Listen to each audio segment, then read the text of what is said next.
আসসালামু আলাইকুম প্রিয় ভিউয়ার্স, আশা করছি আপনারা সবাই ভালো আছেন। আমিও আল্লাহর রহমতে এবং আপনাদের দয়ায় ভালো আছি আলহামদুলিল্লাহ। আজকে আমি আবারও ক্লাসে ঈদ পরবর্তীতে আপনাদের স্বাগত জানাচ্ছি। কথা না বাড়িয়ে চলুন আমরা ক্লাসে অ্যাটেন্ড করি। Let's go.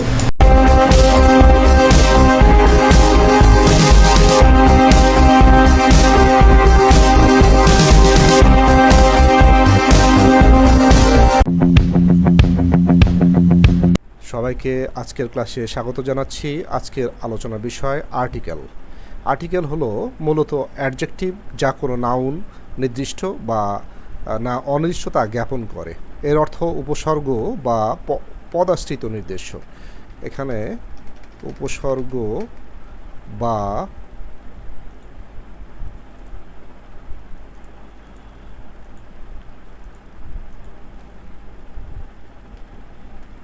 পদাশ্রিত নির্দেশ। ইংরেজিতে দুই ধরনের আর্টিকেল রয়েছে, ডেফিনিট আর্টিকেল এবং ইনডেফিনিট আর্টিকেল। ডেফিনিট আর্টিকেল যে আর্টিকেল কোনো নাউনকে নির্দিষ্টতা জ্ঞাপন করে তা হচ্ছে ডেফিনিট আর্টিকেল। ডেফিনিট আর্টিকেল হচ্ছে শুধুমাত্র দি, যেমন I really liked the book you kept me. এখানে ডেফিনিট আর্টিকেলের উদাহরণ আমরা দেখলাম। এ বাক্যে বুকের পূর্বে দা দেওয়া রয়েছে। ইনডিফিনিট আর্টিকেল যে আর্টিকেল কোনো নাউনকে অনির্দিষ্টতা জ্ঞাপন করে তাকে ইনডেফিনিট আর্টিকেল বলে, যেমন এ এবং অ্যান হচ্ছে ইনডেফিনিট আর্টিকেল। আমরা আর্টিকেল ব্যবহারের নিয়ম অর্থাৎ প্রথমে এ এর ব্যবহার শিখব। Consonant A E I U এই পাঁচটি ভাওয়েল, এই পাঁচটি ভাওয়েল ব্যতীত বাদবাকি 21টি লেটার হচ্ছে কনসোনেন্ট। এর পূর্বে সাধারণত এ বসে, অর্থাৎ কোনো বাক্যের কোনো শব্দের ফার্স্ট লেটার যদি কনসোনেন্ট হয় তার পূর্বে এ বসে, যেমন he is a man, this is a pen, Rima is a girl. উপরে তিনটি বাক্যে ম্যান, পেন এবং গার্ল, এম, পি এবং জি তিনটি কনসোনেন্ট হওয়ার কারণে প্রত্যেকটি পূর্বে এ ব্যবহার হয়েছে। কোনো শব্দের শুরুতে যদি ও থাকে এবং তার উচ্চারণ যদি ওয়াও এর মতো হয় তবে সেই শব্দের শুরুতে এ বসে, যদিও একটা ভাওয়েল। যেমন ইট ইজ এ 1 টাকা নোট। এই বাক্যে আমরা লক্ষ্য করে দেখি, এই বাক্যে ও একটা ভাওয়েল হলেও ওয়া এর মতো উচ্চারণ হওয়ার কারণে এখানে ওয়ানের পূর্বে আমরা এ লিখেছি। একইভাবে হি ইজ এ 1-eyed ম্যান। কোনো শব্দের শুরুতে যদি এইচ থাকে এবং তার উচ্চারণ যদি এইচের মতোই হয় তবে সেখানে এ বসে, যেমন this is a house, I want a horse, she is a housewife, he is a historian. অর্থাৎ এইচের উচ্চারণ যদি এইচের মতো হয় তখন সেই সকল শব্দের পূর্বে আমরা এ ব্যবহার করব। কোনো শব্দের প্রথম অক্ষর ইউ অর ই দিয়ে শুরু হলে উচ্চারণ যদি ইউ অর ইডাব্লিউ এর মতো হয় তবে সেই শব্দের পূর্বে অ্যান বসে, যেমন এ আই। এখানে ই ভাওয়েল হলেও উচ্চারণ যদি ইউ বা ইউ উচ্চারণ হয়, এই যে এই দুটো উচ্চারণ লক্ষ্য করি আমরা, এমন যদি উচ্চারণ হয় সেক্ষেত্রে কিন্তু ভাওয়েল থাকলেও সেই শব্দের পূর্বে আমরা এ লিখব, যেমন ইউনিভার্সিটি এর পূর্বে এ লিখেছি, ইউ উচ্চারণ হয়েছে। দিস ইজ এ ইউনিক বুক, ইউনিকের পূর্বে এ লিখেছি। ইজ এ ইউরোপিয়ানের পূর্বে আমরা এ লিখেছি। কোনো সংক্ষিপ্ত অ্যাব্রিভিয়েশন শব্দের প্রথম অক্ষর উচ্চারণ করার সময় যদি কনসোনেন্টের মতো উচ্চারিত হয় তবে তার পূর্বেও এ ব্যবহার হবে, যেমন হি ইজ এ পিএইচডি। এখানে পি উচ্চারণ পি, ঠিক একইভাবে বিএ, বি8, বিএসসি এর পূর্বে এ বসে। অর্থাৎ এখানে ফার্স্ট যে অংশটি রয়েছে তার উচ্চারণটা যদি ভাওয়েলের মতো হয় তাহলে অ্যান হবে, আর কনসোনেন্টের মতো উচ্চারণ হলে এ বসবে। এখানে ফার্স্ট লেটারটা কি সেটা আলোচনার বিষয় না। আর্টিকেল ব্যবহারের নিয়ম এবার আমরা অ্যানের ব্যবহার লক্ষ্য করব।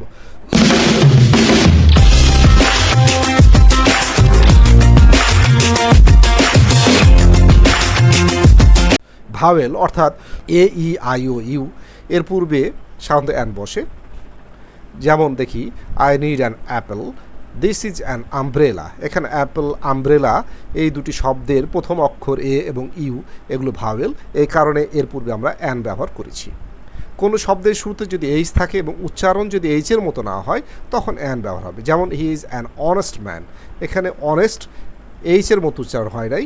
একইভাবে I am an heir to my father, heir এইচের মতো উচ্চারণ হওয়ার কারণে এখানে অ্যান ব্যবহার হয়েছে। সংক্ষিপ্ত শব্দগুলোর প্রথম অক্ষর ভাওয়েল অর কনসোনেন্ট যেটাই হোক না কেন, উচ্চারণ যদি ভাওয়েলের মতো হয় তখন অ্যান ব্যবহার হবে, যেটা একটু আগে আলোচনা করছিলাম।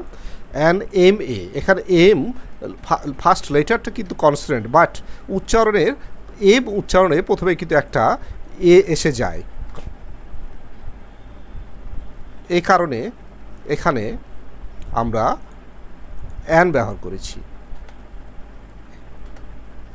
একইভাবে an M B B S, an F C P S, সংক্ষিপ্ত উচ্চারণ করার সময় উচ্চারণে যদি অ্যান উচ্চারণ হয় তবে ভাওয়েল উচ্চারণ হয় তখন অ্যান ব্যবহার করব, আর কনসোনেন্ট উচ্চারণ হলে এ ব্যবহার করব।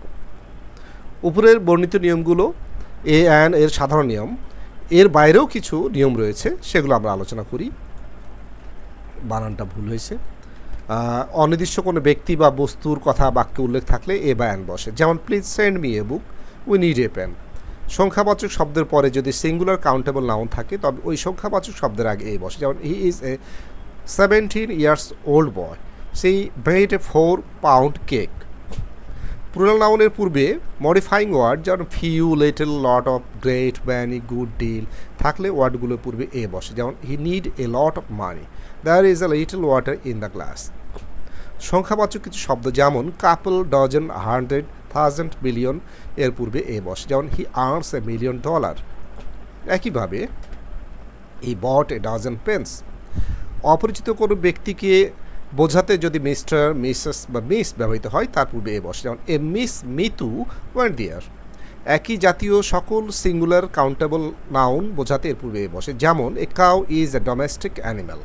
প্রপার নাউন যখন কমন নাউন হিসেবে ব্যবহার হয় তার পূর্বে এ বা অ্যান ব্যবহার হবে, যেমন হি ইজ এ রবীন্দ্রনাথ। এখানে রবীন্দ্রনাথকে বুঝাইলে কিন্তু আমরা এ লিখতাম না, কিন্তু অন্য কাউকে রবীন্দ্রনাথের সাথে তুলনা করা হয়েছে, এখানে রবীন্দ্রনাথ প্রপার নাউন হিসেবে ব্যবহার হয়নি, এখানে এটা একটি কমন নাউন হিসেবে ব্যবহার হয়েছে, এই কারণে এর পূর্বে আমরা এ ব্যবহার করেছি। অনুরূপভাবেই ইউ আর এ নজরুল, এখানে নজরুল পূর্বে এ ব্যবহার করেছি। অ্যাবস্ট্রাক্ট নাউন যখন কমন নাউন হিসেবে কাজ করে তখনও এ বা অ্যান বসে, যেমন সুমি ইজ এ কিউট। একইভাবে রাসেল ইজ এ স্মার্ট। কোনো বাক্যে যদি টু বা শো অ্যাডজেক্টিভ প্লাস নাউন বসে তাহলে সেই নাউনের পূর্বে এ বা অ্যান ব্যবহার হয়, যেমন Rashedul is so smart a man. আশ্চর্যবোধক বাক্যে সিঙ্গুলার কাউন্টেবল নাউনের পূর্বে হোয়াট বা হাউ বা সাচ থাকলে এর পূর্বে এ বা অ্যান ব্যবহার করা যাবে, যেমন what a man, what a food. এখন আমরা এ এবং অ্যান ব্যবহার হয় না এমন কিছু বাক্য লক্ষ্য করব। খাবারের নামের আগে এ বা অ্যান বসে না, তবে তার আগে অ্যাডজেক্টিভ থাকে, সেক্ষেত্রে এ অ্যান ব্যবহার হবে, যেমন we had an awesome dinner. কিন্তু যদি থাকে উই হ্যাড ডিনার তখন ডিনার পূর্বে এ বা অ্যান ব্যবহার করা যাবে না।